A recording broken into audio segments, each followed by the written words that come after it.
चलो बाद में करते हैं।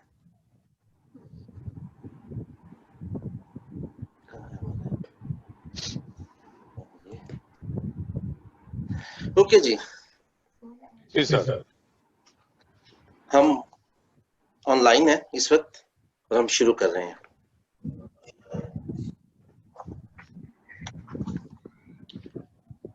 Hello and welcome everyone. Aftab Mughal की जानिब से आप सबको आज के प्रोग्राम में खुश आमदेद। हम अपने तमाम साथियों को भी खुश आमदेद कहते हैं जिन्होंने हमें फेसबुक पर ज्वाइन किया है।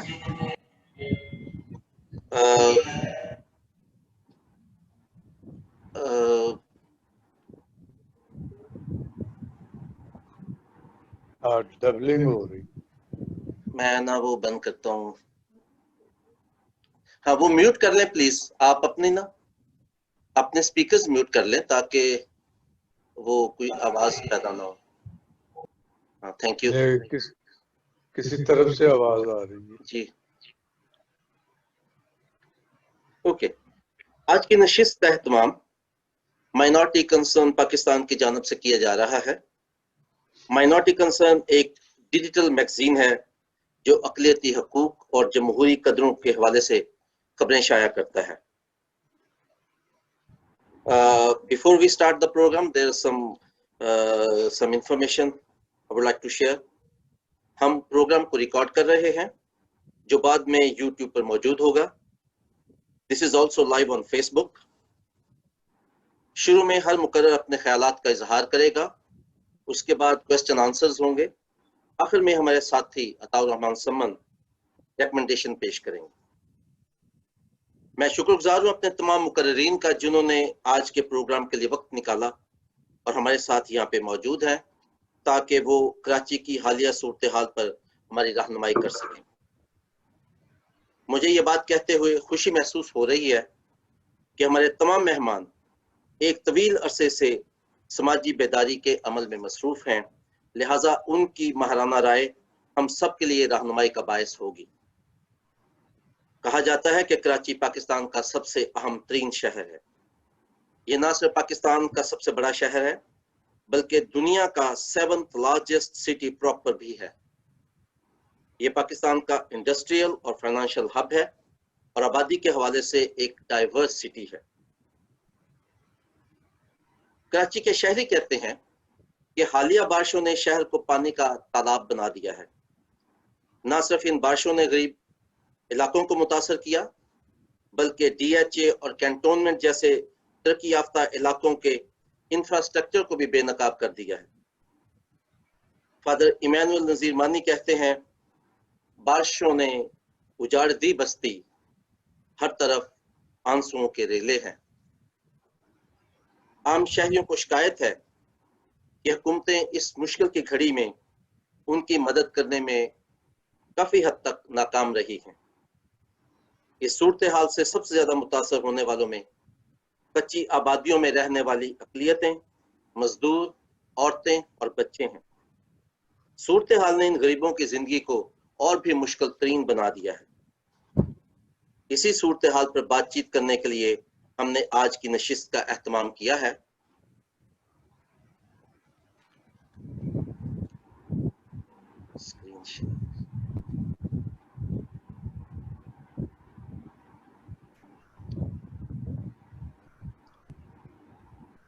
जिसमें हम अपने मुकर्ररीन से जानेंगे कि कराची की मौजूदा सूरत हाल क्या है, यानी ज़मीनी हक़ाइक़ क्या हैं, मुकामी, सूबाई और वफाकी हुकूमतों को किस तरह इस सूरत हाल को एड्रेस करना चाहिए और मुस्तकबिल के लिए क्या मंसूबा साजी हो सकती है ताकि ऐसी सूरत हाल से बाद में बचा जा सके।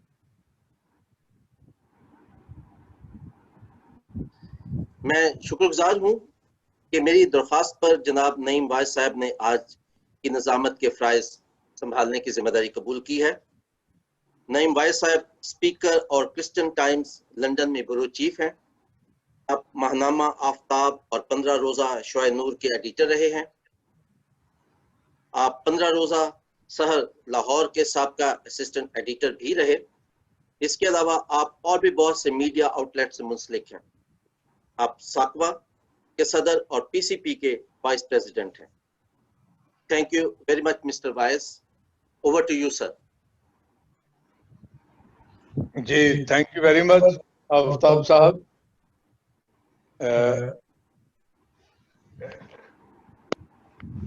जी,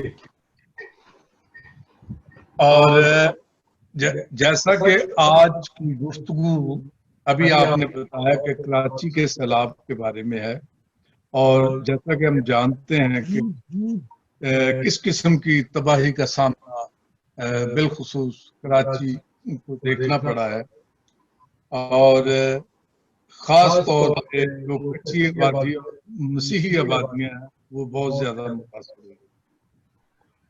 तो इस सूरत हाल को जानने के लिए हमारे पास इस वक्त दो सवाल हैं जो हमारे मेहमान तशरीफ लाए हैं, वो इन्हीं के इर्द गिर्द अपनी बात करेंगे। पहला सवाल ये है कि इस मुसीबत की घड़ी में हुकूमत मरकजी और सिंध हुकूमत को किस तरह इस सारी सूरत हाल से खुदअबगार होना चाहिए, और किस तरह इस बात को मुमकिन बनाया जा सकता है कि आने वाले दिनों में ये मुसीबत जो है अगर दोबारा कभी आए तो उस पर कंट्रोल हो सके या बचा जा सके। तो हमारे आज के जो मेहमान हैं वो लंदन से जॉन बॉस्को, कराची से मोहतरमा सफीना जावेद, कराची ही से मोहतरम हमीद हेनरी, और कराची से मोहम्मद इम्तियाज खान फरहान, और कराची से महनाज रहमान, जबकि लाहौर से हमारे साथ होंगे अताउर रहमान समन। तो मेरे जो पहले मेहमान, मैं उनका मुख्तसर तारफ आपको करवा दूं। यूके में वो जानी पहचानी शख्सियत है। मेरी मुराद जॉन बॉस्को साहब से है। आप MATV के प्रोग्राम गेटवे गैजेट से 10 साल से मुंसलिक हैं बतौर एंकर, और अगर मैं ये कहूँ कि आप भी उस चैनल के करता धरता है तो गलत ना होगा। आप ग्लोरी TV से मुंसलिक रहे हैं बतौर एंकर। आप वाइस प्रेसिडेंट हैं Pakistan Christian press club UK के। इसके अलावा राइटर हैं, इंग्लिश में लिखते हैं, और IT प्रोग्राम मैनेजर हैं ब्लू चिप कंपनी लंदन में। तो जॉन बॉस्को साहब प्लीज। थैंक यू जनाब नईम भाई साहब, आपके इतने खूबसूरत तारुफ का। और मैं आफ्ताब मुगल साहब को एक बार फिर मुबारकबाद दूंगा क्योंकि उन्होंने जिस मौजू को उठाया है, गो कि मैं लंदन में हूँ, लेकिन मेरी पैदाइश जो है वो कराची की है, और मेरे जो अबाओ अजदाद थे फ्रॉम माय मदर साइड, वो सारे वो जितने भी थे वो सब पाकिस्तान बनने से पहले ही उन्होंने कहीं माइग्रेशन नहीं की थी, बल्कि वो कराची में ऑलरेडी सेटल थे, और जो कि 1904 से 1904 से वो कराची में ही सेटल थे। और इसलिए हमें कराची की ये सूरत हाल को देख के दिली तौर पे बड़ी तकलीफ होती है। और मैं आपको बता सकता हूँ कि मैंने अपना जितना अरसा जो है वो कराची में जो गुजारा है, मैं यकीन करें वो जो इंफ्रास्ट्रक्चर जो उस वक्त था वो ही मुझे आज भी नजर आ रहा है, लेकिन उसमें फर्क सिर्फ इतना आ गया है कि ये जो डिफेंस की जो सूरत हाल है ये बहुत ही मुख्तलिफ हो चुकी है। मैं आपको एक चीज बताना चाहता हूँ जनाब नईम साहब, जो कराची की जो सूरत हाल है इस वक्त जो है, उसकी वजह ये कि एक चीज होती है इकोनॉमिक्स में हम पढ़ते हैं, डिमांड एंड सप्लाई। अच्छा, डिमांड तो जो है वो इतनी ज्यादा हुई कराची की कि पता लगा कि पूरे पाकिस्तान से जो डिमांड जो थी वो यही थी कि हमने जाके किस तरह से कराची में जाके बसना है। आप देखें कि यहाँ पे जब 1947 में एक मेयर होते थे उस वक्त के, जो कि जिनका ताल्लुक जो था पारसी रिलीजन से था, और उनका नाम था मिस्टर मेहता। मिस्टर मेहता जो थे वो 12 साल तक जो है कंसेक्यूटिव जो है वो यहाँ पे कराची में मेयर रहे। तो आपको पता है कि 1947 में इंडिया से मास माइग्रेशन हुई थी, जो कि लोग इंडिया से पाकिस्तान आए। तो वो सूरत हाल जो थी उस वक्त तक नहीं हुई, लेकिन उसके बाद जो सूरत हाल है अब ये हाल है कि कराची की कोई ऑनरशिप लेने के लिए कोई तैयार नहीं है। आप किसके पास जाएंगे? आपका अगर एक इदारा हो तो आप उसे कह सकते हैं कि आप रिस्पॉन्सिबल हैं। कराची में केएमसी को, वैसे तो नाम केएमसी का है, कराची म्युनिसिपल कॉर्पोरेशन, लेकिन आप देखें कुछ जो डिफेंस अथॉरिटी जो है वो अलग है, क्लिफ्टन कंटोनमेंट बोर्ड जो है अलग है, कंटोनमेंट एरिया जो है वो अलग है। अच्छा, इसके बाद अगर आप देखें और फिर आपको पता चलेगा केडीए जो है वो अलग रिस्पॉन्सिबल है। उसके बाद आप देखेंगे जो जो पॉलिटिकल पार्टीज हैं, आज जो मेरी अपनी एज है और जिस तरह से मैंने कराची को बिगड़ते हुए देखा अपने सामने, वो मैं आपको बता सकता हूँ कि 1979 से मुझे अच्छी तरह याद है कि जिस तरह से मास जो है यहाँ पे माइग्रेशन हुई है कराची में, आप अंदाजा करें कि जिस शहर की जो कैपेसिटी थी अब वो कितनी थी। जाहिर सी बात है वहां पे सीवरेज का निजाम भी उसी तरीके से होगा, वहां पे बिजली भी उसी तरीके से प्रोवाइड की जाएगी, वहां पे जो पानी जो है वो भी उसी तरह से लोगों की मिकदार के मुताबिक, लोगों की तादाद के मुताबिक जो है प्रोवाइड किया जाएगा। लेकिन मुझे याद है कि जिस वक्त जो है अफगानिस्तान से लोग आए हैं तो वो मोस्टली जो थे वो जरूर है कि केपीके में भी वहां पे जाके सेटल हुए, लेकिन उसके बाद वहां से वो कराची आ गए। अच्छा, फिर उसके बाद जो पॉलिटिकल पार्टीज हैं उन्होंने कराची में खुल के खेला है, कराची में उन्होंने खुल के खेला है। आज लोग कहते हैं कि एमक्यूएम ने ये किया। आपको पता है कि एमक्यूएम से पहले यहाँ पे जो हुकूमत थी पाकिस्तान पीपल्स पार्टी की, उससे पहले जो है यहाँ पे मेयर जो रहा है कितनी देर तक जमात इस्लामी का रहा है। जिस जिसको भी हुकूमत मिली उन्होंने अपने ही मंशूर के मुताबिक, अपने ही एजेंडे के मुताबिक जिस जिस जगह पे उनको मौका मिला उन्होंने जो है चाइना कटिंग की और कराची का हाल जो है वो ये कर दिया। अब भी ये हाल है कि कोई भी पॉलिटिकल पार्टी जो है वो इस टाइम जो है ओनरशिप लेने के लिए तैयार नहीं। आप देखें पाकिस्तान पीपल्स पार्टी जो है पिछले 12 साल से उनकी अभी हुकूमत है, मतलब यानी कि ये उस हुकूमत की मैं बात कर रहा हूँ जो कि परवेज मुशर्रफ साहब के बाद आई है। लेकिन अगर आप माजी में चले जाएं तो इससे पहले भी पाकिस्तान पीपल्स पार्टी की हुकूमत रही है, लेकिन अनफॉर्चुनेटली कराची से वो नहीं इस तरह से जीतते रहे जिस तरह से दूसरी जमातें, एमक्यूएम से पहले यहाँ पे जमात इस्लामी जीतती रही यहाँ पे कराची में, उनका अपना एक एजेंडा रहा है। उसके बाद वही जमात इस्लामी के जो लोग थे वो सारे के सारे एमक्यूएम के साथ यहाँ पे आ गए। अच्छा, तो उसके बाद हम देखते हैं कि ये सूरत हाल, अब आप देख लें कि पिछले 2 साल से जो पीटीआई है उसने बहुत सारे वादे किए कि जो वो कराची के लिए इस तरह का इंफ्रास्ट्रक्चर लेके आएंगे, ये कुछ करेंगे। मैं आपको अभी भी बताता हूँ गो के वी आर वेरी होपफुल कि कोई ना कोई सोल्यूशन जो है कल जिस तरह के प्राइम मिनिस्टर साहब आएंगे इमरान खान साहब, ताकि कोई बेहतर हल निकल सके। लेकिन मैं आपको बताऊं माजी में भी इस तरह के हालात बहुत ज्यादा हुए, बस सिर्फ मैंने आपको बताया कि सिर्फ फर्क ये हुआ है कि इस वक्त जो है सरजानी टाउन और जो है डिफेंस और क्लिफ्टन का एरिया जो है इस वक्त जो है एक पेज पे आ गए हैं।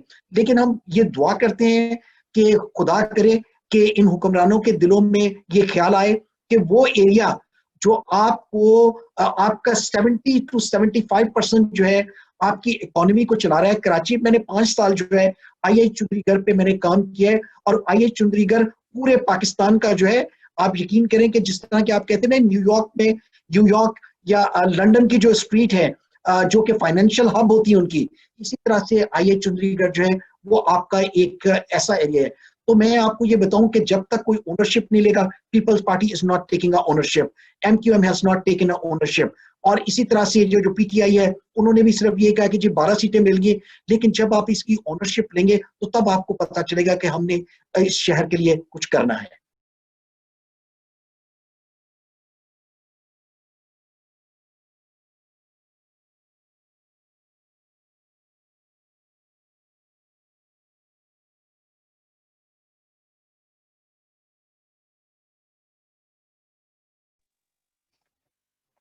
जी सर। जी आवाज आ रही मेरी सर?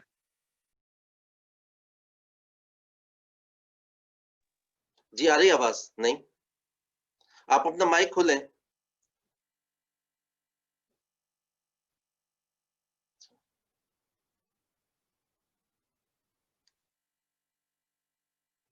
नहीं, मैं अपना माइक खोल लें प्लीज।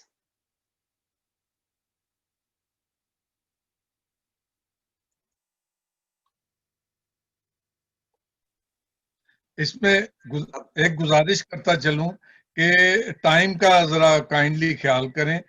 इसमें 2 से 3 मिनट या ज्यादा से ज्यादा 4 मिनट तक क्योंकि हमने बाकी मेहमानों को भी टाइम देना है। मेरी अगली मेहमान है कराची से मोहतरमा सफीना जावेद साहिबा, और आप फाउंडर और एग्जीक्यूटिव डायरेक्टर हैं पीस एंड डेवलपमेंट फाउंडेशन की। ये अदारा मैं बताता चलूं कि ये बिलखुसूस मिनॉरिटी की खवातीन के हकूक के लिए काम करता है। आप मिनॉरिटी राइट्स कमीशन सिंध की चेयरपर्सन भी हैं। अदारा अमनो इंसाफ औरत फाउंडेशन और पिलर फाउंडेशन के साथ भी मुंसलिक हैं। तो जी सफीना साहिबा प्लीज।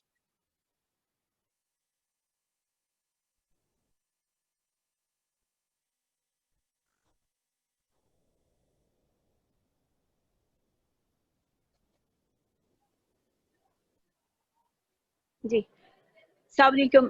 थैंक यू भाई, आपने मुझे मौका दिया इस मौजू के ऊपर बात करने के लिए।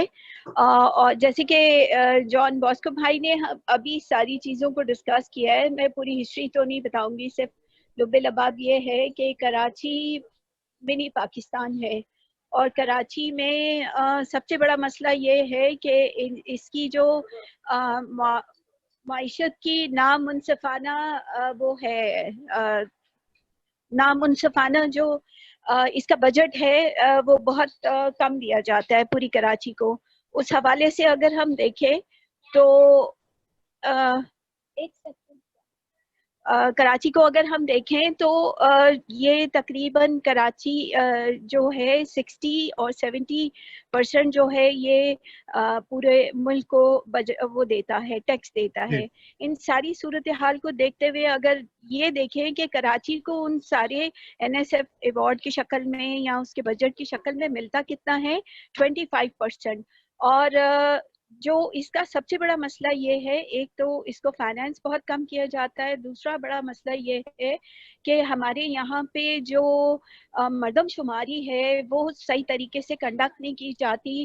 कराची की आबादी तकरीबन 2.5 से 3 करोड़ तक की हो गई है, और जो हमें यहाँ पे बजट में जो शो की जाती है या वैसे जो हमारे डेटा में इसमें शुमार किया जाता है, दिखाया जाता है, वो 1.5 करोड़ की आबादी है। जब आपकी पॉपुलेशन 3-3.5 करोड़ की है और बजट आपको एलोकेट किया जाता है 1.5 करोड़ का, तो आप कैसे तरक्याती मंसूबे। और सबसे बड़ी चीज़ ये कि यहाँ पे डेवलपमेंट सेक्टर के लिए बजट में भी मुश्किल से पॉइंट समथिंग कुछ रखा जाता है बजट, जिसके वजह से हमारे यहाँ पे जो मुख्तलिफ इदारे हैं, अभी जॉन भाई ने बताया कि मुख्तलिफ स्टेक होल्डर है, जिसमें DHA भी है, KMC भी है, कंटोनमेंट एरिया भी है, और वो अपने अपने एरियो में बहुत बेहतर तरीके से काम नहीं कर पाते ड्यू टू कम इनके फाइनेंस, इनका बजट कम होता है। इन सारी चीज़ों को अगर हम मद्देनजर रखें तो कराची सबको पालता है, लेकिन कराची के ऊपर बजट बहुत कम दिया जाता है इन सारी मसाइल को सामने रखते हुए। दूसरा ये कि जब KMC और बल्दियाती निज़ाम आ गया था तो पीपल्स पार्टी ने DMC की गवर्नमेंट इसमें DMC के जो तरीक़ेकार है उसको भी ले आए थे। तो डबल बजट अव्वल तो उनको मिलता नहीं था, और जो पावर की जो गेम है वो बॉल इधर से उधर, उधर से इधर होती रहती थी, तो सही तौर पे डिसीजन नहीं हो पाता। और दूसरी चीज़ ये कि कराची में जैसे कि अभी बात हुई स्टेक होल्डर की, मुख्तलिफ पॉलिटिकल पार्टी हैं, यहाँ पे सबसे ज़्यादा जो वोट बैंक है वो MQM का है, पीपल्स पार्टी का भी है और PTI का बहुत कम है। तो पीपल्स पार्टी का जितना वोट है वो इंटीरियर सिंध से आता है। तो जब तक कराची पीपल्स पार्टी को वोट नहीं करेगी, क्योंकि यहाँ पे हुकूमत अभी तक देखें तो पीपल्स पार्टी की रही है, तो यहाँ का जो सूरत हाल है वो बेहतर नहीं हो पाएगा। आज प्रेसिडेंट यहाँ पे हैं कराची में, और वो कोशिश कर रहे हैं कि कराची की सूरत हाल को बेहतर करें। अभी देखें वो क्या पैकेज ला के देते हैं। तो अभी तक की जो सूरत हाल है, हम इंतज़ार कर रहे हैं कि कराची पैकेज और ट्रांसफॉर्मेशन किस तरह से हो पाती है कराची में। बहुत शुक्रिया। जी जी, थैंक यू, शुक्रिया आपका। आपने बड़ी डिटेल से और बड़ा अच्छे तरीके से समझाया हमें कराची के मामलात के बारे में। तो मेरे जो अगले मेहमान हैं वो हैं हमीद हैंडी साहिब। ये कराची की जानी पहचानी शख्सियत हैं, शायर हैं, राइटर हैं। ये इनके बारे में उस्ताद भी हैं। ये बताता चलूं कि साबिक एडिटर हैं जफाकश के, और 15 रोजा जस्टिस एंड पीस के ये एडिटर हैं, वर्कर भी हैं, एडिटर भी हैं। इसके अलावा visiting professor Hamdard university, sir Syed university engineering and technology, Pakistan institute of public finance accounts और national catholic institute of theology से मुंसलिक हैं ये। तो मैं गुजारिश करूंगा हमीद हैंडी साहब से कि आप हमें बताएं कराची के बारे में। शुक्रिया नईम भाई साहब जी, थैंक यू। मैं शुक्रगुजार हूँ पाकिस्तान मिनॉरिटी कंसर्न जो आपका रिसाला है आफ्ताब साहब का, कि उन्होंने इस अहम मौजू पर इस नशिस्त का एहतमाम किया। मुझसे कबल जनाब जॉन बास्को और सफीना ने कराची के बारे में कुछ बातें कहीं। मैं बुलेट पॉइंट में चंद पॉइंट आपकी खिदमत में पेश करना चाहता हूँ। बुलेट पॉइंट में बहुत ही मुख्तसरन। बारिशें हम कहते हैं जी खुदा की रहमत है। कराची का जो मसला है वो स्ट्रक्चरल है, और ख़ास तौर पर जो इंफ्रास्ट्रक्चर कराची का है वो बहुत कमज़ोर है, या कि उसको वक्त के साथ अपडेट नहीं किया गया, मजबूत नहीं किया गया वक्त के तकाज़ों के मुताबिक। दूसरा बुलेट पॉइंट ये है कि हमारे यहाँ जो शहरी हुकूमतों का निज़ाम है वो जड़ नहीं पकड़ सका। परवेज़ मुशर्रफ के ज़माने में कुछ कोशिश हुई, लेकिन उसके बाद जो हमारी शहरी हुकूमतों का निज़ाम है वो जड़ नहीं पकड़ सका। अगर शहरी हुकूमतें ज़्यादा फ़ाल होती या उनके पास ज़्यादा इख्तियारात होते तो शायद हमें ये दिन ना देखने पड़ते। जी। कमज़ोर शहरी हुकूमतों के साथ जो मसले हैं उसकी एक वजह यह है कि जो तरक्याती फ़ंड हैं, हमारे ज़माने में जो तरक्याती फ़ंड हैं वो या तो कौमी असम्बली के मेंबरान को दिए जाते हैं, सूबाई असम्बली के मेंबरान को दिए जाते हैं, जबकि उनका काम कानून साजी करना है। अब मैं एक हवाले से ज़रूर बात करूंगा कि जो मसीही बस्तियां हैं कराची में, अब हमारे जो MNA या MP हैं उनको अगर कोई तरक्याती फंड इबादत गाहों की आराइश के ऊपर ना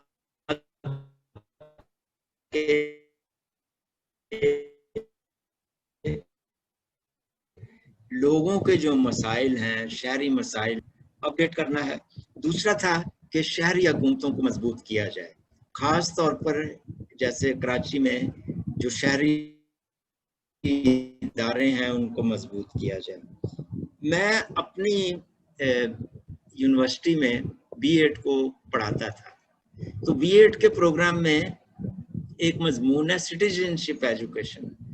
सिटीजनशिप एजुकेशन जो है वो B.Ed में टीचरों को पढ़ाई जाती है, लेकिन अमली ज़िंदगी में जो स्कूल हैं, मैंने ये नोट किया कि हम स्कूलों में शहरियात की जो तालीम है, सिटीजनशिप की तालीम जो है वो नहीं दे पाते। इसलिए जो सिविक सेंस है लोगों का वो अभी इतना मजबूत नहीं कि सिविक सेंस को मजबूत किया जाए। इसलिए मेरी एक रिकमेंडेशन होगी कि स्कूलों में बच्चों को जो सिविक सेंस है, सिविक शहरियात की तालीम जो है वो लाजमी करार दी जाए। शुक्रिया जी। जी, बहुत शुक्रिया हमीद हैंडी साहिब। और इसी तरह जो मेरे अगले मेहमान हैं, आप कराची से हैं, मोहम्मद इम्तियाज खान फरहान, और आप सहाफ़ी हैं, प्रेस क्लब कराची के सदर हैं और ब्यूरो चीफ हैं न्यूज़ 1 कराची और पॉलिटिकल एनालिस्ट हैं। तो मैं गुजारिश करूंगा मोहम्मद इम्तियाज खान साहब से कि आप इस बारे में क्या फरमाते हैं?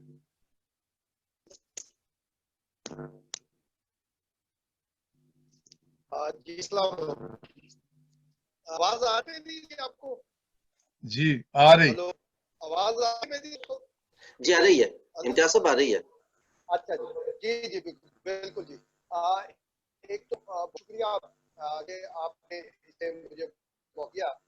अभी मैं कराची के लिए एक बहुत वफा और बहुत माफिया के सूरत में ए लिंक कराया, इसलिए डेट से मैं हाजिर हुई क्योंकि 12 घंटे में घर कर गई और कोई सुनने वाला नहीं है। भी मसला है कि आपकी चीज आपकी तशला है, साहब शायद आ जाए, आज जाए और सुनने को तैयार, ये भी एक बड़ा मसला है। और कराची के जो होने वाला है उसमें है नहीं है, यह किसी को नहीं। देखिए लंदन में बैठकर आप कराची दर्द रखें, ये हमारे पाकिस्तान में बैठे उनके लिए बहुत लग होना चाहिए और की बुद्धि होनी चाहिए। आया पाकिस्तान है, कहीं बैठो वो कराची के कंसेप्ट शो कर, देखिए बहुत बड़ी आप सब कल साहब वसीम खान खान एक बारे में एडमिनिस्ट्रेटिव में भी बहुत बड़े पर्सन है, तो लॉन्ग लाइफ शुरू किया था कराची के अंदर, वो मौजूद है। हमें विल ईमानदार बताऊंगा, विल इन नजर यार गुजरात में आप मसले से आप याद जब गुजरला था में तो सारा ने इस्लामाबाद में जो बिल्डिंग का नाम फंस गया था, इसी तरह ने आपकी आवाज क्लियर नहीं है खान साहब, आपकी आवाज नहीं ठीक। अच्छा आवाज थोड़ा सा कम आ,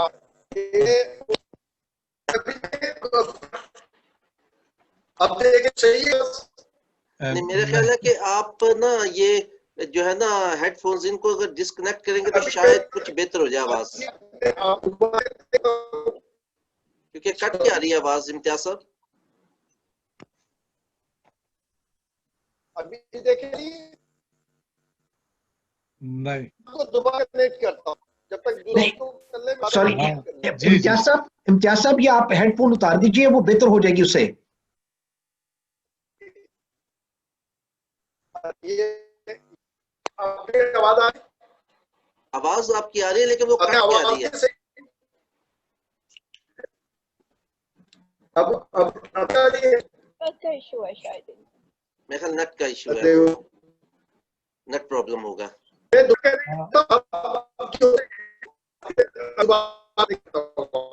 ठीक है ना?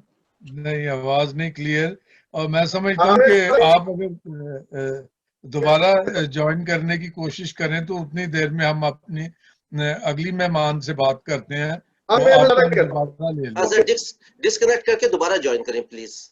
हाँ जी, तो उतनी देर में हम ठीक है, मैं दोबारा ज्वाइन ओके जी जी। तो हमारी जो अगली मेहमान है मोहतरमा महनाज रहमान साहिबा, इनका ताल्लुक भी कराची से है। आप सहाफ़ी हैं, पॉलिटिकल एक्टिविस्ट हैं और आप रेजिडेंट डायरेक्टर हैं औरत फाउंडेशन की, और साबका प्रोग्राम एडवाइजर हैं चर्च वर्ल्ड सर्विस पाकिस्तान। और भाई काशिम साहब ये बताएं, ये ज़ूम पे क्या उसकी फ्रीक्वेंसी की वजह से भी प्रॉब्लम आ रही होगी आवाज में, ये क्या?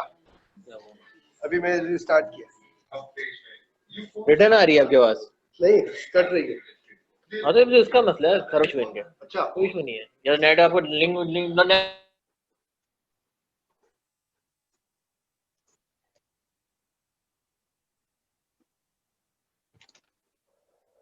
जी भाई जी जी भाई जी जी, मैं अर्ज ये कर रहा था कि अभी हम मोहतरमा महनाज रहमान साहिबा कराची से, मैंने उनका तारफ करवाया, उनको सुनते हैं। तो उतनी देर में खान साहब अपने जो इसको आवाज को ठीक कर लें। तो फिर हम दोबारा उनकी तरफ जाते हैं। जी मोहतरमा महनाज रहमान साहिबा। जी शुक्रिया बहुत बहुत। और आफ्ताब साहब से तो पहले हमारे औरत फाउंडेशन के प्रोग्राम में बहुत सालों पहले मुलाकात होती थी पॉलिटिकल एजुकेशन में, तो मुझे बहुत खुशी हो रही है आप लोगों से दोबारा राब्ता हो रहा है। ये जो कराची का इशू है, देखिए इसके दो पहलू हैं। जी टीना ने बहुत अच्छी तरह रोशनी डाली इन मसाइल पे। तो एक तो सियासी मसला है और दूसरा मसला है अर्बन प्लानिंग का, जो कि प्लान को करना चाहिए कि तो वो नहीं हुआ। अब पॉलिटिकल मसले पे थोड़ी रोशनी डाली है सफीना ने भी और दूसरे लोगों ने भी कि भाई MQM और जो पीपल्स पार्टी के आपस के मसले और झगड़े थे, उनकी वजह से कराची ने बहुत सफर की। अब जो सूबाई हुकूमत होती है वो नीचे बल्दियाती हुकूमत या बल्दियाती अदारे नहीं बनने देती, क्योंकि उनको ये डर होता है कि दूसरी पार्टी के लोग आ जाएंगे। और कराची में तो बिल्कुल साफ साफ यही है कि सूबाई हुकूमत जो है वो नहीं चाहती कि बल्दियाती अदारे मजबूत हों या बने या काम करें, उनके लिए बजट नहीं रखा जाता। हमारा मुतालबा ये है सिविल सोसाइटी का कि बल्दियाती अदारों को मजबूत बनाया जाए और उनके लिए बजट रखा जाए, जैसे आप दूसरे शोबों के लिए रखते हैं वैसे ही बल्दियाती अदारों के लिए भी जो हमारा कौमी बजट बनता है और जो हमारे सूबाई बजट बनते हैं उनमें बल्दियाती अदारों के लिए बजट मखसूस होना चाहिए, ताकि वो फिर अपना काम इत्मीनान से कर सकें। क्योंकि ये सारे मतलब कराची का मसला क्या है, कराची इतना फैल गया है और यहाँ जो ड्रेनेज सीवेज सिस्टम था जो शुरू में बना, अभी हम साथियों ने बात की कि वो आबादी बढ़ गई और सिस्टम जो है वो उस तरह से नहीं बढ़े, लेकिन मसला ये है कि जो सिस्टम शुरू में थे उनको भी तबाह कर दिया गया।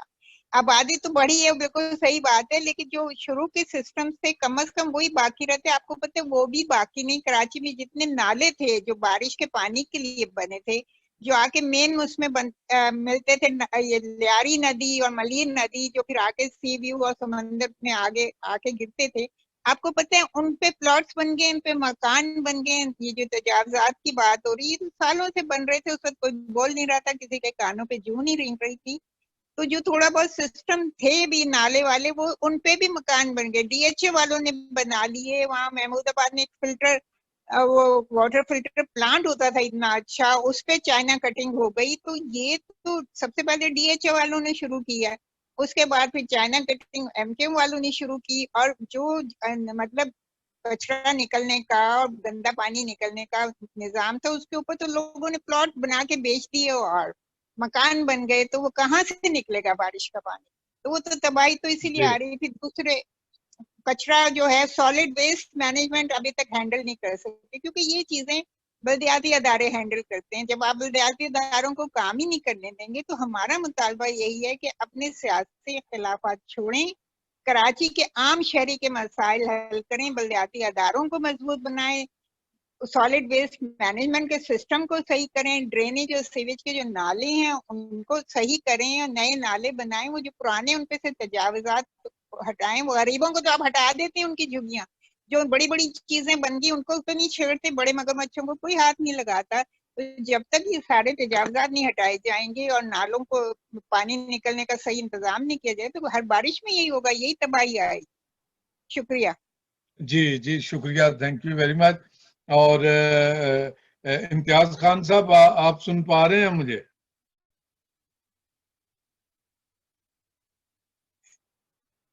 इम्तियाज साहब, गालबन इम्तियाज खान जो है वो अभी नहीं है हमारे साथ। तो हम इस तरह करते हैं, जी मेरी आवाज आ रही? जी आ रही। अच्छा, आ रही, बाकी लोगों को भी है। तो हम ऐसे करते हैं कि एक राउंड एक और इसमें हम देखते हैं उसमें कि जो अगर तमाम मेहमान जो हैं वो आप हमें बताएं। जी जी सर, क्या खान साहब बोलें आप। जी अब देखें आवाज आ रही है सही? जी जी अब ठीक है, आप बोलें, बात करें। अच्छा जी, बस अब दोस्तों ने तो राय पेश होगी। देखें एक बड़े पैकेज का एक ये ख्याल किया जा रहा है कि कल इमरान खान साहब जो कराची तशरीफ ला रहे हैं वो कोई बड़ा पैकेज ऐलान करेंगे कल। अब वो पैकेज कितना बड़ा ऐलान करते हैं, क्या करते हैं, ये एक अलग चीज है। इम्प्लीमेंट कैसे होता है डिफरेंट थिंग। अब ये कहा जा रहा है कि आज चीफ ने भी विजिट कराची का और वो कहा कि 3 साल में कराची का नक्शा बदल देंगे और उसके बाद होप की जा रही कि वो इम्प्लीमेंट किया जा सकेगा, जो अनाउंस होगा एक्सरसाइज किया जा सकेगा। लेकिन माजी में अगर देखें परवेज मुशर्रफ दौर में भी ये सब जाता रहा है। परवेज मुशर्रफ दौर में नेमतुल्लाह का लास्ट जो है वो और मुस्तफा कमाल का पूरा जो एक 2007 तक रहा, जब तक इलेक्शन हुए तो उन्हें पाक से बिल्कुल सपोर्ट ही पैसे के इख्तियारात के हवाले से भी एक काम हो सका।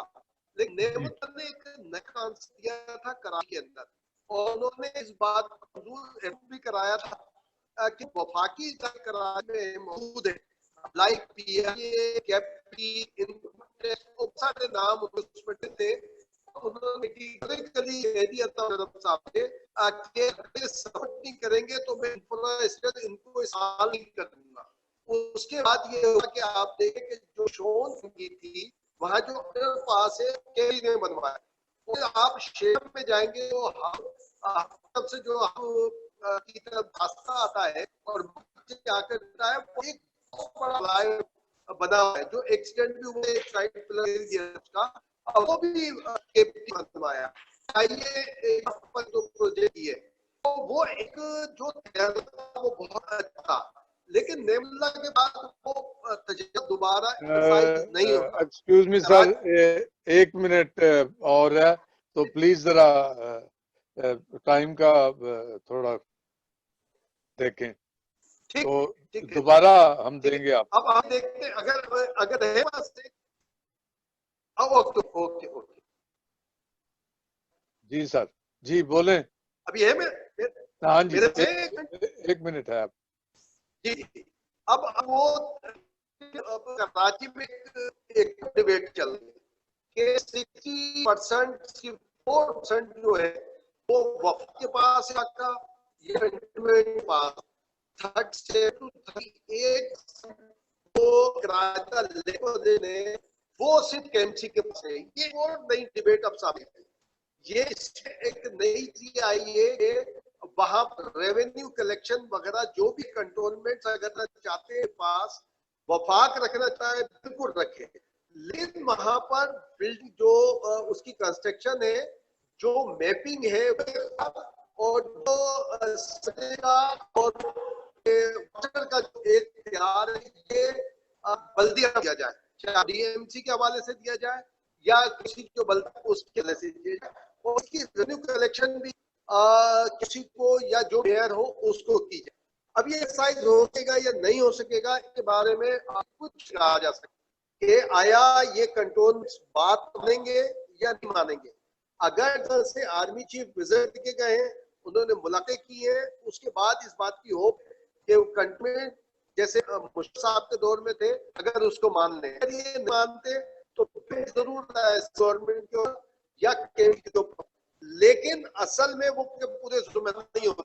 जैसे डीएचए के अंदर देखिए बहुत बड़ा मिस हुआ, डीएचए में फिर इंक्रीमेंट है, बिल भी इंक्रीमेंट है, जहां से पानी का एग्जिट है समंदर के अंदर, मैकडो के पास जाएंगे, आपके आगे जब दुनिया की तरफ जाइए आपको सारे एग्जिट तो मलीर आ रही है, मलीर जी खान साहब टाइम जी तो ठीक है आप बिल्कुल दूसरे जी दोबारा आएंगे आप।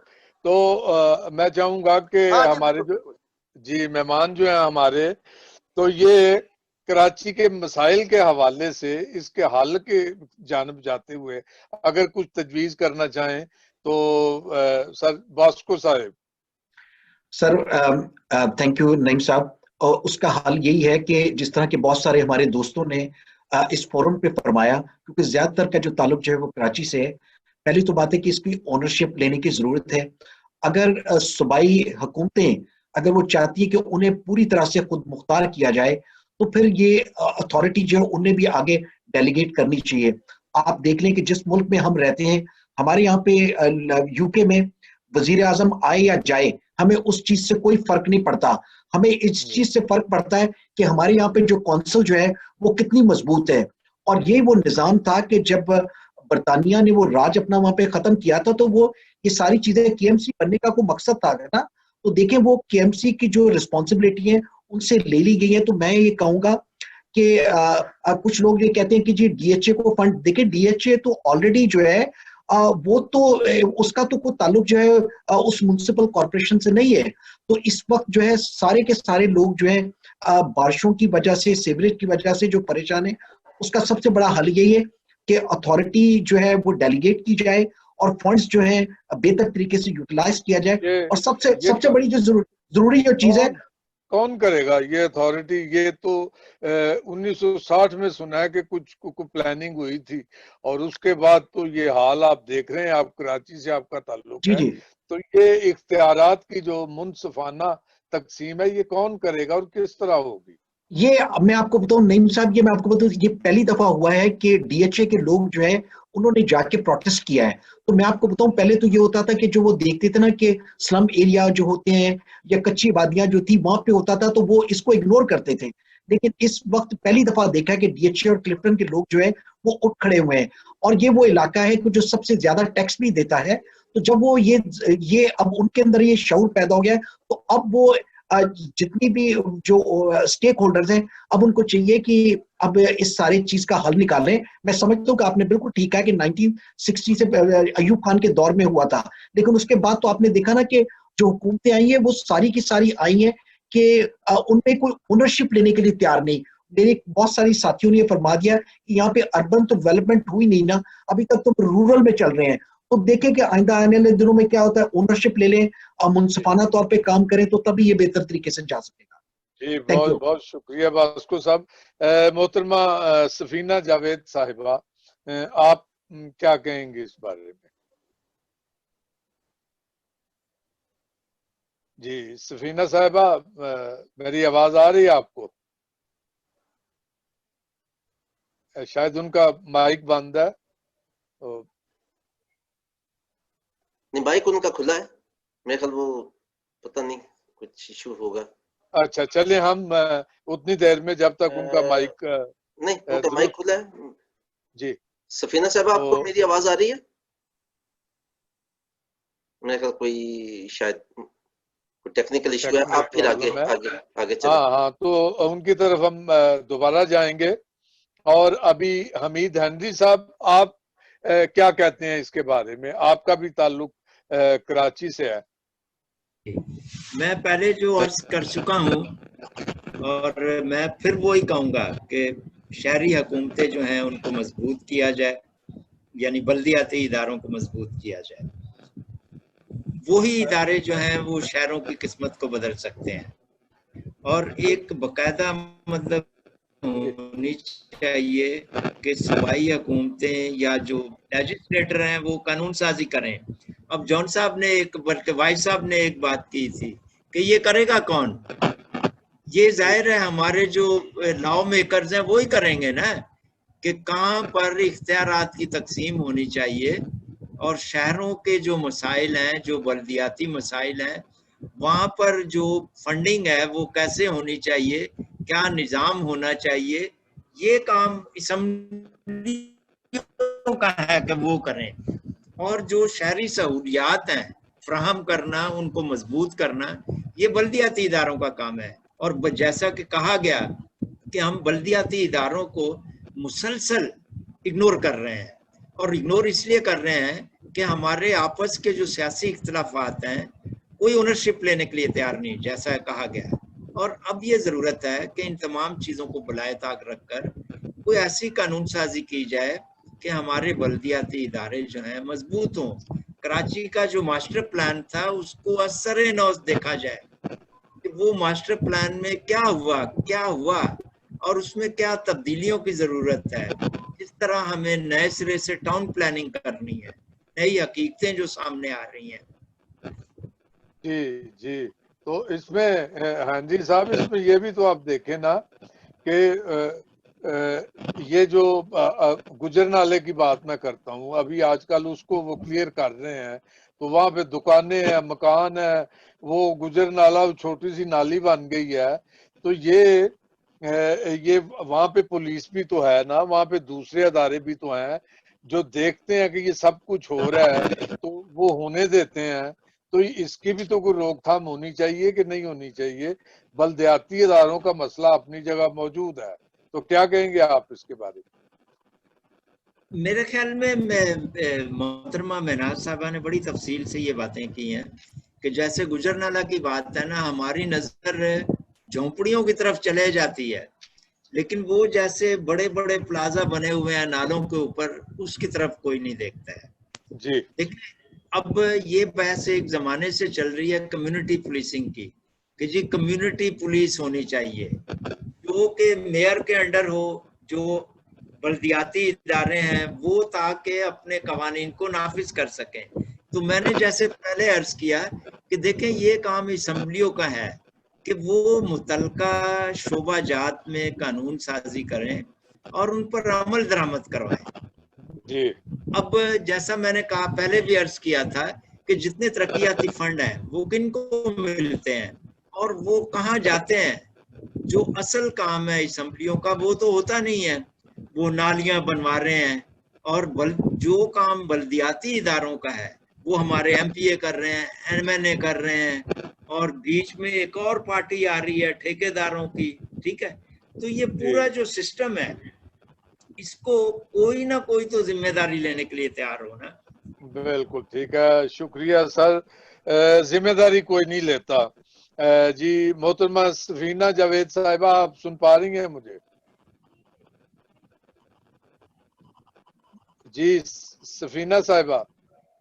जी भाई मैं सुन रही हूँ बिल्कुल। अच्छा, आप क्या कहेंगी? ये अभी आप गुफ्तगू सुन रही थी, तो इसके बारे में आपकी क्या राय है या आपका क्या तज्जिया है? भाई आपने एक तो बात की थी कि कच्ची आबादियों की तरफ को हम बहुत जल्दी चले जाते हैं, तो एक बहुत बड़ी प्लानिंग चाइना कटिंग की बात की थी।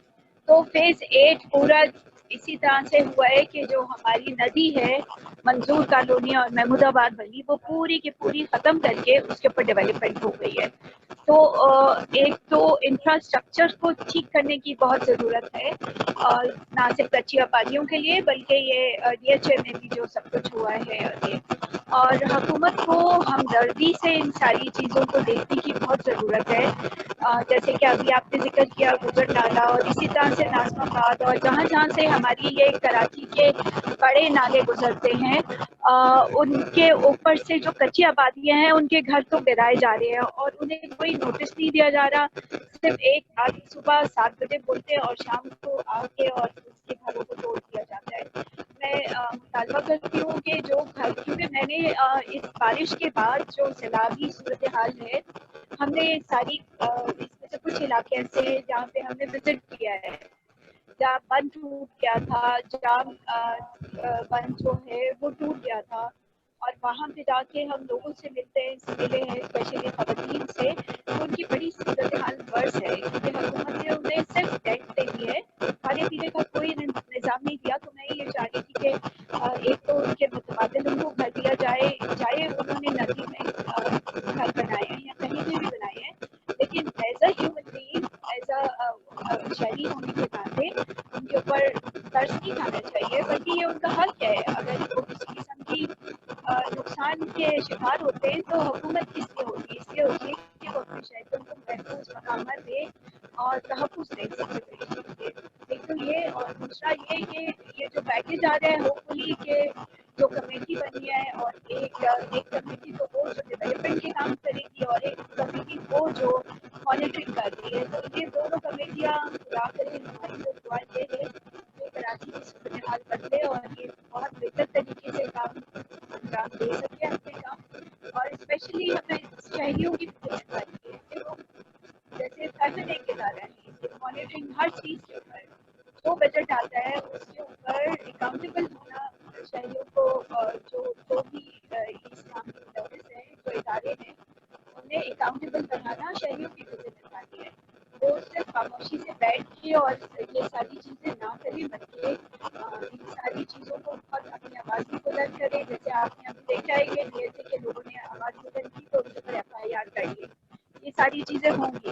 लेकिन इन सब चीज़ों का मुकाबला अगर हम नहीं करेंगे तो ग्लोबल चेंज बहुत ज़्यादा हो रहा है, तो उसी के असरात हो रहे हैं। आने वाले सालों में और ज़्यादा बारिश होगी और कराची और तबाह होगा अगर हमने अभी अपनी आवाज़ रेज़ की। बहुत शुक्रिया। जी बहुत शुक्रिया। अभी मैं चलूंगा मोहम्मद इम्तियाज खान साहब, आप मेरी आवाज को सुन पा रहे हैं? इम्तियाज खान साहब, मेरी आवाज आपको आ रही है? इम्तियाज साहब, इम्तियाज साहब अनम्यूट कर लें अपने आप को। बात सही है? हाँ जी बिल्कुल ठीक है, अब ठीक है, ठीक है। अच्छा, देखो पहले की गुफ्तगू वही है, इसका सोल्यूशन भी है कि जो भी टॉप बॉटम भी इदारे हैं, वहाँ को सुबह हुकूमत हो या उसके नीचे जो लोकल गवर्नमेंट है वो तो ऑन बोर्ड होना चाहिए। लेकिन ये होना चाहिए जो आर्किटेक्ट हैं कराची में, जो अपनी सर्विसेज फ्री कॉस्ट दे जाते हैं। मिसाल तौर पर तहरीक इंसाफ के एक फाउंडर हैं समर अली खान, डिजाइन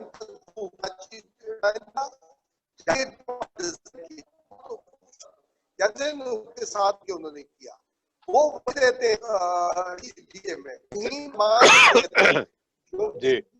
मौजूद है।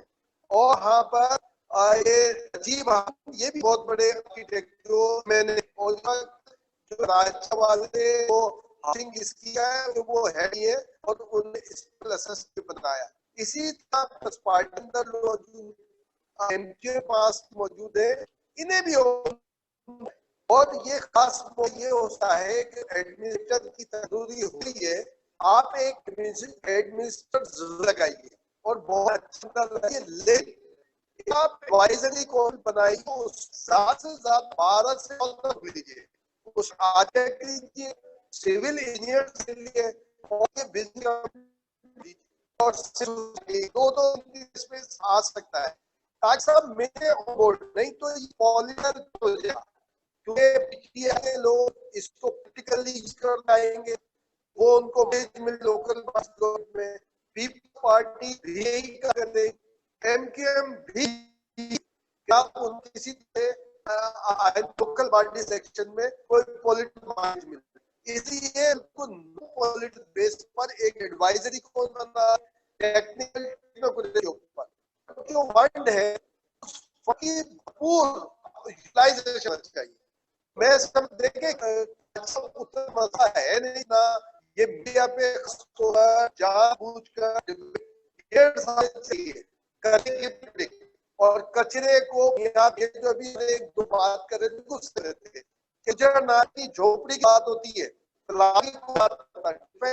आप देखिए जो नाला भी करके आप नाला साफ करके साफ करना है, लेकिन आज आप सी इन है और वहाँ 3 प्लाजे में महफूज खत्म कर दिए हैं, वहां पे का एक जगह कहा गया, उसी जगह और केपीटी का कब्जा और भी कब्जा है।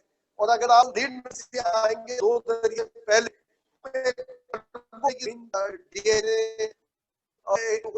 क्लेम लीजिए और नाला शॉर्ट करेंगे, तो आप हाई करते आ रहे हैं, आगे आप कर पाएंगे तभी आप बारिश जाए, आप जाएंगे अभी पानी मौजूद है। यानी इतने पर मिल के पॉलिटिकल बेस किया जाए। कल जो वज़ीर इमरान खान साहब ऐलान देंगे, बिल सामने आएगी और सारी सामने आएगी, के बाद हो सकता एक बात सके वो वज़ीर की बात सके। जी सर, जी खान साहब, हम चाहते थे आपको और सुने, लेकिन बदकिस्मती से जो अभी भी जो वॉइस क्वालिटी है वो नहीं उतनी क्लियर, क्योंकि ये जो हमारे नाजरीन है अगर उनको दुरुस्त तरीके से बात की समझ नहीं आएगी तो इसके लिए माजरत नेक्स्ट टाइम के लिए। तो कुछ मेरा ख्याल कुछ सिग्नल का प्रॉब्लम है। तो अभी मैं गुजारिश करूंगा मोहतरमा महनाज रहमान साहिबा से, आपका ताल्लुक कराची से, आप सहाफी भी हैं, तो आप मुझे सुन पा रही हैं महनाज साहिबा?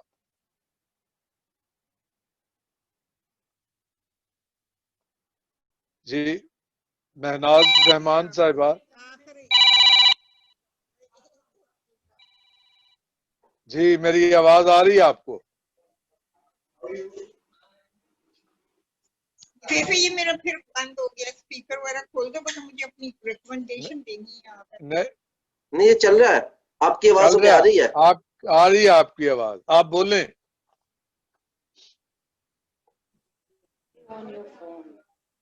तो मुझे नहीं आता कैसे करना। इट्स अनम्यूट आपकी आवाज। महनाज आपकी आवाज आ रही है हमें? अच्छा सॉरी। No worries. अच्छा देखिए मेरी पहली रिकमेंडेशन ये है कि जो सिंध में लोकल गवर्नमेंट ऑर्डिनेंस है उसमें तरामीम की जाए और बल्दियाती इदारों को बाइख्तियार बनाया जाए, उनको बजट जो है खातिर ख्वाह बजट दिया जाए, इख्तियारात दिए जाएं, ताकि क्योंकि ये जो सारे मसले हैं ये बल्दियाती अदारे ही ठीक कर सकते हैं। तो अब वैसे वो मेयर की मुद्दत खत्म हो चुकी है, नए इलेक्शन होने हैं, तो अगर वो इलेक्शन जो है कानून में तरामीम के साथ इस तरह से हों कि वो बल्दियाती अदारे सही मानों में फाल हो सके, एक्टिव हो सके, एक बात। दूसरी बात ये है कि ये सारे मसले जो हैं ये अर्बन प्लानिंग के हैं, हमें प्लानिंग की जरूरत है, हमें ऐसे प्रो पीपल प्लानर्स की जरूरत है, जैसे आरिफ हसन हैं जो यूआरसी एक अदारा चलाते हैं, आरिफ हसन जैसे प्रो पीपल अवाम दोस्त प्लानर्स हमें चाहिए जो लोगों की भलाई का सोचें और वो इस तरह की प्लानिंग करें जिससे आम आदमी को फायदा हो, गरीबों को फायदा हो, क्योंकि बाकी तो सब अपने कॉर्पोरेट सेक्टर के और अपनी जेबें भरने वाले, हमें वो लोग नहीं चाहिए। तो मेरी ये दो ही तजावीज हैं कि बल्दियाती अदारों को मजबूत बनाएं, उनको बजट दें, और दूसरे अर्बन प्लानर्स को जो उनके प्लान्स हैं, लेकिन अर्बन प्लानर वो होने चाहिए जो अवाम दोस्त हो, जिन्हें अवाम का दर्द हो, जैसे आरिफ हसन है। जी शुक्रिया। जी जी एक सेकंड, एक सवाल है। तो गुजारिश ये है कि अगर बल्दियाती अदारों को तमाम पावर्स मिल जाती हैं, उनको बजट मिल जाता है, लेकिन जो खराबियां ऑलरेडी पैदा हो चुकी हैं, मेरे एक दोस्त बता रहे थे कि अंग्रेज दौर में कुछ बरसाती नाले थे जो सारा साल वो खुश्क रहते थे वो नाले, तो जब बारिश आती थी तो तमाम पानी जो है वो बहता हुआ समुद्र में जा गिरता था। अब उन नालों का कोई नामो निशान नहीं है, वहां पे बिल्डिंग्स है, वहां पे आबादी है, प्लाजे हैं, सब कुछ है।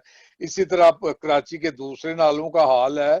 तो ये अभी आपने देखा कि सुप्रीम कोर्ट के कहने के बावजूद जो सर्कुलर रेलवे है वो अभी तक क्लियर नहीं हो सकी।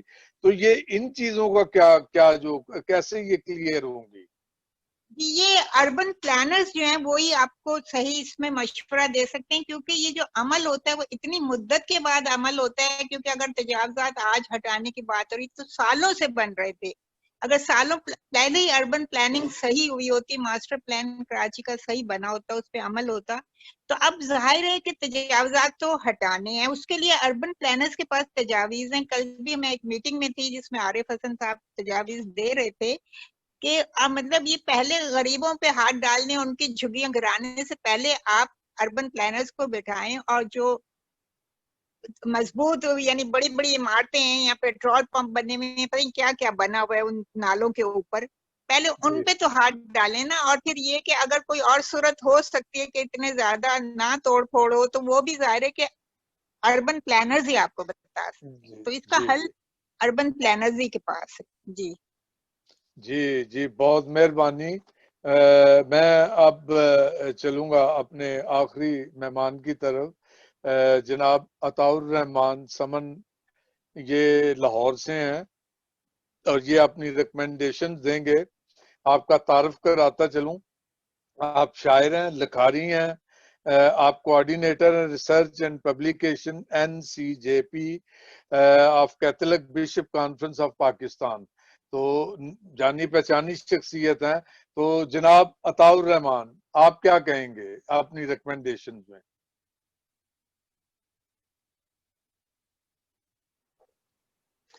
अता अपना माइक खोल लें, अनम्यूट कर लें अपने आप को।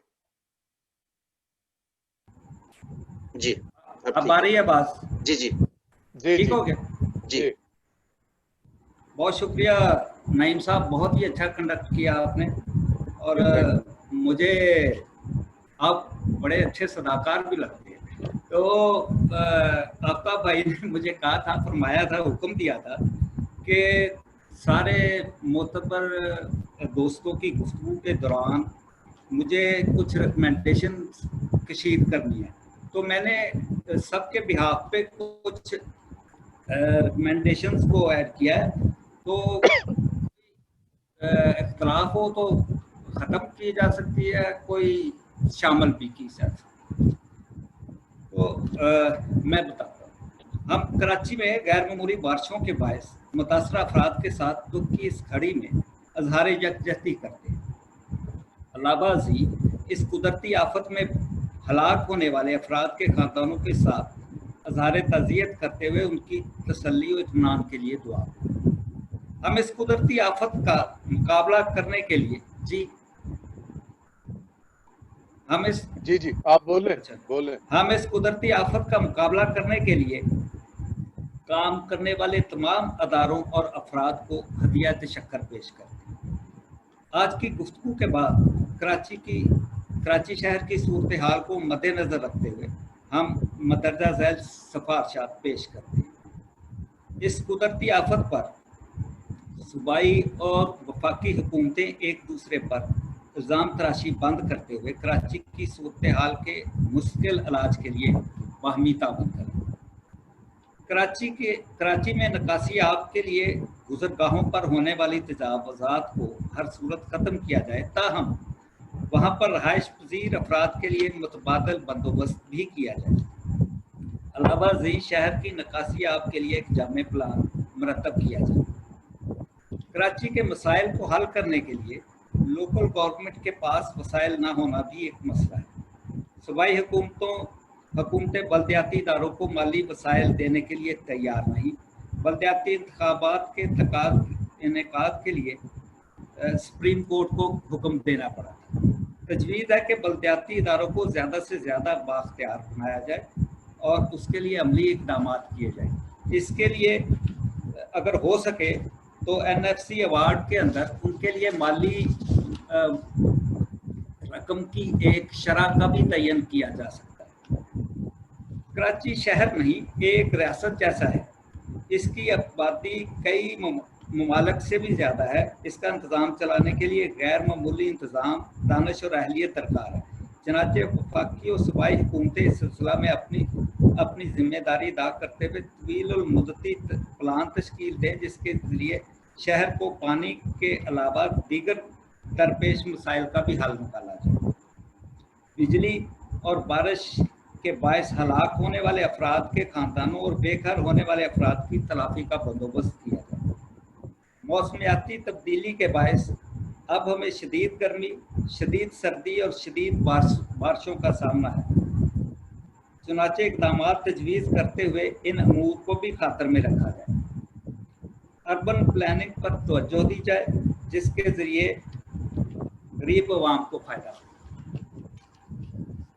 और हमीद हेनरी साहब ने फरमाया था कि स्कूलों में बच्चों को सिविक एजुकेशन दी जाए। जी खत्म हो जी बहुत शुक्रिया अताउर रहमान साहिब। और बाकी मेहमानों का भी बड़ी सैरासर गुफ्तगू हुई। और प्रोग्राम के इस आखिरी हिस्से में मैं आफ्ताब साहब आपकी तरफ आता हूं और प्रोग्राम आपके हवाले करता हूं। तो आप फरमाएं, क्या आखिर में क्या फरमाएंगे आप? Thank you very much Naeem साहब। सबसे पहले तो मुझे शुक्रिया अदा करना है अपने तमाम मुअज़्ज़ज़ मेहमानों का, जिन्होंने आज इस प्रोग्राम के लिए वक्त निकाला और उन्होंने इंतहाई पुरमक्स गुफ्तगू भी की और तजावीज़ भी पेश की। मेरे ख्याल में एक किसी भी मसले का जो मेजर हिस्सा होता है उसके हल की तरफ हुकूमतें ही तवज्जो देती हैं, लेकिन जब हुकूमतें नाकाम हो जाएं तो फिर सिविल सोसाइटी पे जिम्मेदारी बढ़ जाती है। और हमारे लिए कम से कम इस मुश्किल घड़ी में एक साइंस ऑफ होप है कि सिविल सोसाइटी, कराची में सिविल सोसाइटी, वो तंजीमें जो इंसानों के लिए काम करती हैं, मीडिया और बाकी लोग, वो अपनी जिम्मेदारी से पूरी तरह आशना है और वो भरपूर तरीके से अपनी आवाज़ उठा रहे हैं। हम उम्मीद करते हैं कि हुकूमत उनकी आवाज़ सुनेगी और उनकी तजावीज़ की रोशनी में कराची को एक बेहतर शहर बनाने की तरफ कदम बढ़ाएगी। किसी भी मसले के हल के लिए दो हिस्से होते हैं, एक शॉर्ट टर्म और दूसरा लॉन्ग टर्म। हुकूमत को फौरी तौर पे तो शॉर्ट टर्म प्लान भी बनाने की जरूरत है और लॉन्ग टर्म ऑब्वियसली ये तमाम जो स्टेक होल्डर्स हैं, तमाम हुकूमतें, उनको मिल बैठ के बनाना होगा। एक और जिस चीज की तरफ मैं तवज्जो दिलाना चाहता हूँ वो ये कि दुनिया में इस वक्त बहुत ज्यादा बड़े शहर मौजूद हैं और उन बड़े शहरों को संभालना, उनको मेंटेन करना और वहां पे इंसानों को बुनियादी सहूलतें देना एक बाकायदा साइंस की तरह है। और बहुत सी यूनिवर्सिटीज में बाकायदा जो बिग सिटीज एजुकेशन है उसके कोर्सेज होते हैं। हमारी अगर स्टेट और हमारे सिविल सोसाइटी के इदारे अगर इसकी तरफ तवज्जो दे सकें कि ऐसे इदारे जहाँ पे ये एजुकेशन दी जाती है कि बड़े शहरों को कैसे मेंटेन करना है, हमारे पास एक्सपर्ट हों, हमारे पास एक्सपर्ट जरूर होंगे लेकिन उनकी तादाद शायद इतनी ज्यादा नहीं कि 2-3 करोड़ के शहर को इस तरह मैनेज किया जा सके। मैं उम्मीद करता हूं कि आज की गुफ्तगू के बाद जब हम अगली दफा मिलेंगे तो हमें कुछ अच्छी खबरें भी सुनने को मिलेंगी। मैं आखिर में फिर एक दफा जनाब जॉन बॉस्को साहब का, अताउर रहमान समन साहब का, हमीद हेनरी साहब का, इम्तियाज फरहान साहब का, सफीना जावेद साहिबा का, महनाज रहमान साहबा का बहुत शुक्रिया अदा करना चाहता हूँ जिन्होंने हमारे साथ गुफ्तगू में हिस्सा लिया, और ख़ास तौर पे नईम वाइज साहब का जिन्होंने आज के प्रोग्राम को इंतहाई खूबसूरती से कंडक्ट किया। आप सबका शुक्रिया। See you again at some point. Thank you very much and good evening.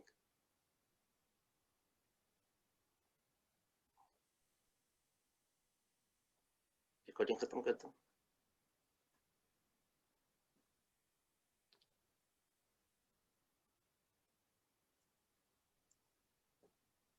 Meeting खत्म करनी।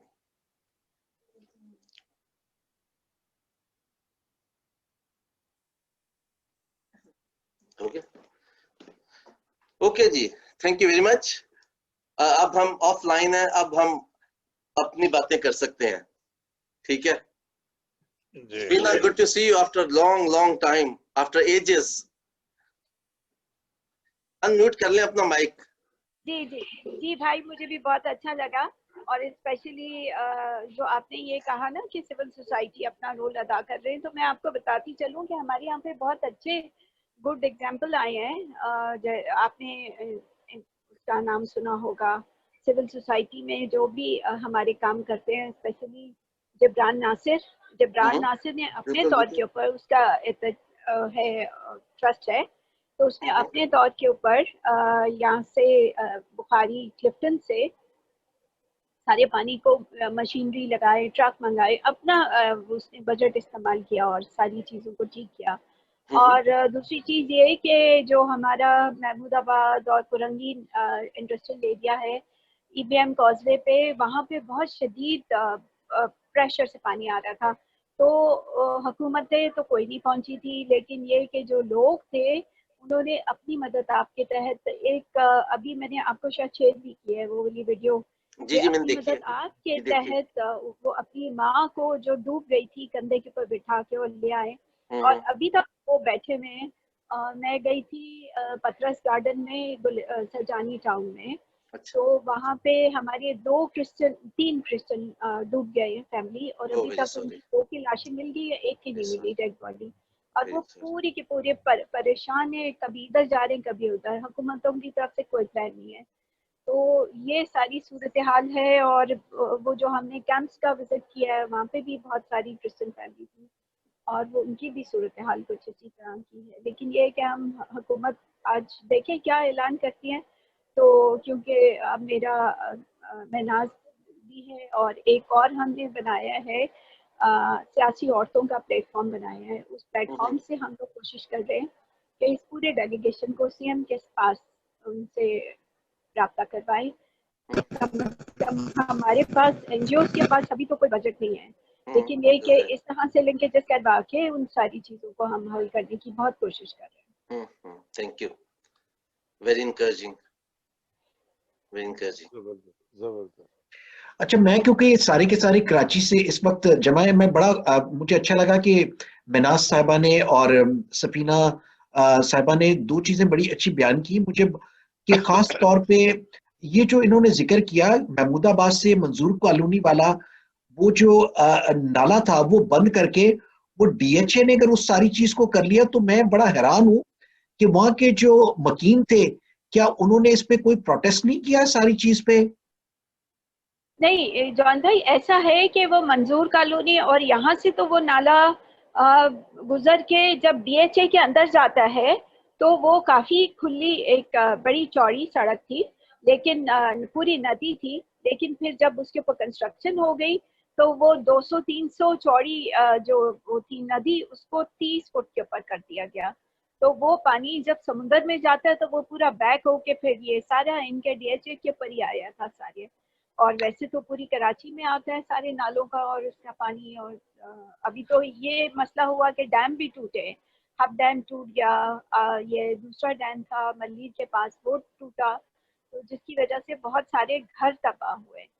अगर आप लोग उसके ऊपर देखेंगे तो हमारी ये जो सियासी औरतों का पेज है तो हमने उसके ऊपर सारी सिचुएशन ऐड की हुई है। अच्छा, ये मुझे बता, ये मुझे जो डीएचए के लोग थे इस दफा इन्होंने फर्स्ट टाइम जो है कैंटोनमेंट के बाहर जाके इन्होंने प्रोटेस्ट किया है, उनके खिलाफ जो है एफआईआर भी कट गई। तो क्या हुआ उस केस का, क्या हुआ है? क्या ये इसमें जो इन्वॉल्व जो है वो डीएचए के लोग इन्वॉल्व हैं या कि पॉलिटिकल पार्टी ने इनके खिलाफ मुकदमा दायर करवाया है? महनाज, महनाज, हेलो, महनाज शायद नहीं है। नहीं मैं बताऊं इसमें, जी जी महनाज, अगर आप इस का रिप्लाई कर दें तो बहुत अच्छा है। जो डीएचए के उनके ऊपर एफआईआर कटी थी, जो उन्होंने सीबीएसई के उसके ऊपर बोर्ड के ऊपर मुजाहरा किया था।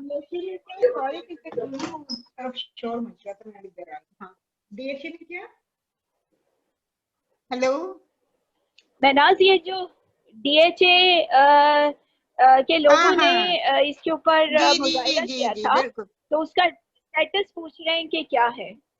जाहिर है उन्होंने ये बारिश से जो प्रॉब्लम्स हुए, डिफेंस का बहुत बुरा हाल हुआ है। यानी जो लोअर मिडिल क्लास के इलाकों, सरजानी टाउन और का जितना बुरा हाल हुआ उतने डिफेंस वालों का। तो इनको तो पहली दफा जाहिर है इस तरह की सूरत हाल का सामना था, तो अपने प्रॉब्लम से भी प्रोटेस्ट कर रहे थे। लेकिन वहां कुछ वो दोनों तरफ से कुछ ज्यादा ही जज्बातीपन का मुजाहरा हुआ। तो वो जो थे डीएचए के अथॉरिटीज जो है जहाँ जिनके खिलाफ ये कर रहे थे, उन्होंने इन पे एफआईआर कटवा दी। वहां भी उस वक्त भी कुछ सुने आप, इसमें कुछ जरा ज्यादा ही हो गया था। लेकिन अब ये बहरहाल ये लोग भी रिसोर्सफुल हैं, पढ़े लिखे हैं, तो इन्होंने जवाब, एक तो पेटिशन दायर की है, जवाबी एफआईआर फाइल की है। और मतलब यहाँ तो मुकाबला सख्त है ना क्योंकि दोनों ही पार्टीज जो है रिसोर्सफुल है। इन्होंने हाई कोर्ट में जी पेटिशन की है हाई कोर्ट में। हाँ जी, वो मैं एक अर्ज करूं, वो जिन लोगों ने मुकदमा दर्ज किया वो वहीं तो डीएचए में ही तो रहते हैं वो लोग। वो कुछ भी नहीं होगा, बस 2-4-10 दिन के बाद वो खत्म हो जाएगी बात।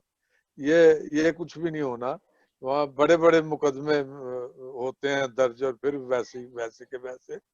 नहीं लेकिन इसके पीछे तो देखिए ना, मसला है लोगों के घरों में पानी आ गया है, डिफेंस पे उनके सामान तबाह बर्बाद हो गए, बेसमेंट्स में जितनी चीजें कीमती जो उनके किताबें और जो दूसरे सामान थे वो सब जी तबाह जी हुए। बाद में वो घर छोड़ के जाना पड़े, अपने रिश्तेदारों के घर रह रहे हैं। मतलब डिफेंस वालों पे सही मानों में आफत तो आई है, तो आइए जाहिर है कि वो उसका कोई हल तो फिर निकालना होगा ना, क्योंकि ये बेचारे हमारे हम गरीबों की तरह तो है नहीं कि चुप करके बैठ जाएंगे, ये तो शोर मचाएंगे और बराबर की ये लड़ाई लड़ेंगे। करोड़ों का टैक्स देते हैं और बड़े बाअसर लोग हैं, वो कुछ ना कुछ डीएचए तो डेफिनेटली वो क्लिफ्टन वो दोबारा को प्लानिंग करेंगे, देखेंगे क्या कैसे कर सकते हैं। लेकिन असल मसला तो मेरी बहन वही गरीब लोगों का है ना, वो जी किधर जी, जाए उसी के बेचारे। लिए तो हम लोकल बॉडीज की बात कर रहे हैं ना, वो जो हम गरीबों ही के लिए कर रहे हैं, क्योंकि अगर लोकल बॉडीज बाइख्तियार होंगी तो जाहिर है वो तो अपने मोहल्लों और अपने उसी के लिए जी काम करते हैं ना। जी तो जी जमहूरियत तो देखिए जब तक मुकम्मल नहीं होगी थी, जब तक के वफाकी हुकूमत सूबाई हुकूमत के साथ साथ मकामी हुकूमत या बल्दियाती अदारे उतने ही मजबूत ना हो, तो ये तीनों को मजबूत और तीनों को अपने अपने काम करने चाहिए। वफाकी हुकूमत अपना काम करे, सूबाई हुकूमत अपना काम करे और बल्दियाती हुकूमत या बल्दियाती अदारे अपना काम करें। जब तक ऐसा नहीं होगा ये प्रॉब्लम सॉल्व जी जी बिल्कुल सही, बिल्कुल सही। हाँ, जितनी आवाज हम यहाँ से उठा सकते हैं हम जरूर उठाएंगे। जाहिर है कि जब इंसान मुतासर होते हैं तो वो सिर्फ एक इंसान मुतासर नहीं होता, एक पूरी नस्ल मुतासर होती है। और खुसूसन जो कमजोर लोग हैं उनके लिए तो जिंदगी पहले ही बहुत मुश्किल है, और अब इन बारिशों की वजह से और बद इंतजामी की वजह से और ज्यादा जिंदगियां मुश्किल हो गई हैं। तो हम बाहर बैठे हुए लोग जो हैं जितनी आवाज उठा सकते हैं हम जरूर उठाएंगे, और हम आपके साथ हैं। और खुदावंद आपको हिम्मत दे, क्योंकि आप ग्राउंड पे हैं और आप फेस करते हैं सारी सिचुएशन को एक फर्द के तौर पे भी। और जब आप आवाज उठाते हैं दूसरों के लिए तो वो जो बाकी वहां पे एक्टर्स हैं उनकी तरफ से जो प्रेशर आता है वो भी आप ही फेस करते हैं। और आपकी हिम्मत को और आपके काम को तो हमें दाद देनी पड़ेगी और आपको सलाम करना पड़ेगा हमें। हम सलाम करते हैं। बिल्कुल जी, सलाम करते हैं। वाकई आपकी हम आपको देखते हैं खबरों में, जगह जगह पे आप लोग, सफीना साहिबा दूसरी सिस्टर हैं, वो तो हमेशा आप आगे सफ़े अव्वल में आप लोग होते हैं और आपकी जिंदगियों के लिए हम दुआगो हैं। बहुत मेहनत आप करते हैं और आप हमारे लिए हौसले का बायस है। जी थैंक यू। आपके इतने अच्छे ख्यालात और इतने अच्छे, मुझे तो पता है कि आप इसे बोल नहीं रहे बल्कि आप लोग तो वहाँ पे बैठ के कर रहे हैं, हमारे लिए आवाज़ उठा रहे हैं, ना सिर्फ कराची वालों के लिए बल्कि जो माइनॉरिटी है उसके लिए और सिविक राइट्स के लिए। एक बहुत बड़ी स्ट्रगल है आफ्ताब भाई आपकी, हमीद हेनरी साहब आपकी, और जितने भी यहाँ पे मौजूद हैं उन सब की स्ट्रगल को हम भी सलाम करते हैं। और हमारे लिए ये बहुत एक हिम्मत का बायस होती है कि जब हमें यहाँ पे कोई मुश्किल होती है तो हम आप लोगों को इन्फॉर्म करते हैं। आप लोग इंटरनेशनल प्रेशर के जरिए फिर हमारी हुकूमतों को पाबंद करते हैं कि वो कुछ ना कुछ चलें, अगर 100% नहीं तो एटलीस्ट 25% काम होता है यहाँ पे। तो ये सब ये कि इंटरनेशनल वॉइसेस बुलंद होती है तो सारे काम दोनों साइड के ऊपर काम होना। वो हमारे अपने ही कुछ पाकिस्तान से उनका इतराज अक्सर होता है कि ये जो ओवरसीज वाले लोग हैं ये क्यों वहां बैठ के हमारे मामला में दखल देते हैं।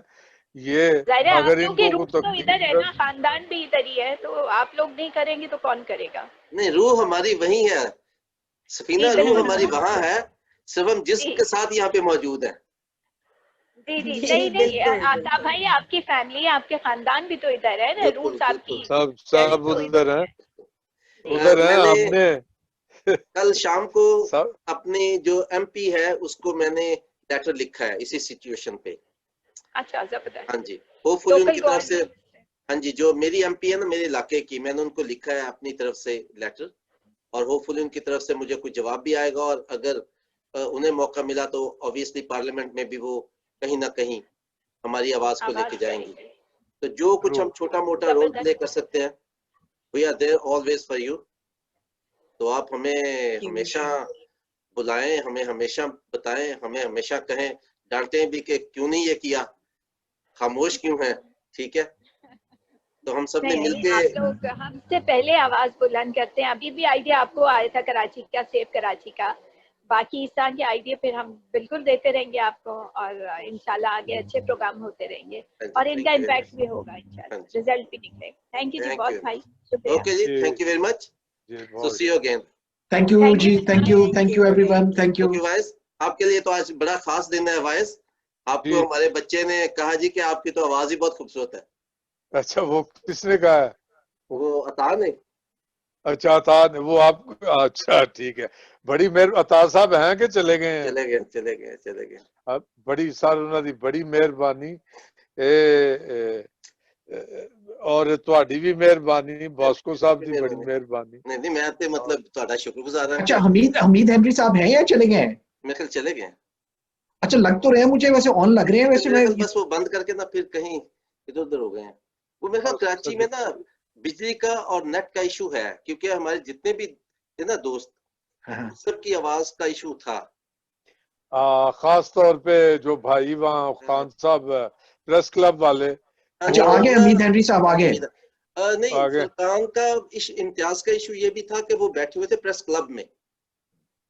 ठीक है, प्रेस क्लब में बैठे हुए थे तो वहां पे वैसे भी शोर वगैरह था, और वो ना इस किस्म के काम के लिए थोड़ी सी ना प्राइवेसी चाहिए, जहाँ पे थोड़ी खामोशी, तो वो भी एक चैलेंज था। गुफ्तगू बड़ी कीमती थी, नहीं, काश हम तो वो मतलब, दुरुस्त तरीके से ऑब्वियसली सुन पाते। मतलब वो तो प्रैक्टिकल पर्सन है ऑब्वियसली, और मीडिया हर जगह वो होते हैं, जाते हैं खुद।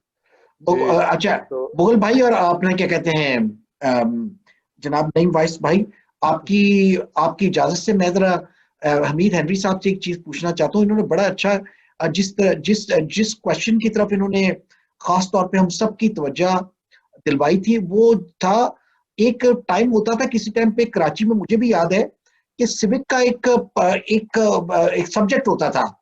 तो हमीद हेनरी साहब, क्या वो सब्जेक्ट अभी है या नहीं है? माइक खोल लें आप अपना। अच्छा, मुझे हैरानगी है, मैं बीएड को पढ़ाता हूँ ना, तो एक मजमून में सिटीजनशिप भी पढ़ाता हूँ। अच्छा। Education of citizenship. अच्छा, टीचरों को तो हम पढ़ाते हैं लेकिन बच्चों को नहीं पढ़ाते। आपको याद होगा हमारे जमाने में था। अच्छा, दूसरा पॉइंट जो है ना, अब तो हम ऑफलाइन है ना? ऑफलाइन है ना? जी ऑफलाइन। अच्छा, हुआ ये, मैंने एक पॉइंट उठाया था कि जो तरक्की फंड है ना, ये हमारी अपनी बस्तियों के कुछ नहीं होता। अच्छा जॉन साहब, बास्को साहब, आप जरा तसव्वुर करें कि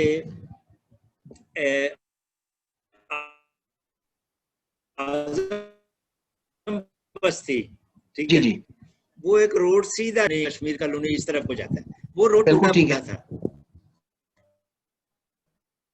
जी। अच्छा, तो हमारे एक दोस्त हैं एमपी एमनरी की आराइश करवाई ना वहाँ। हाँ जी।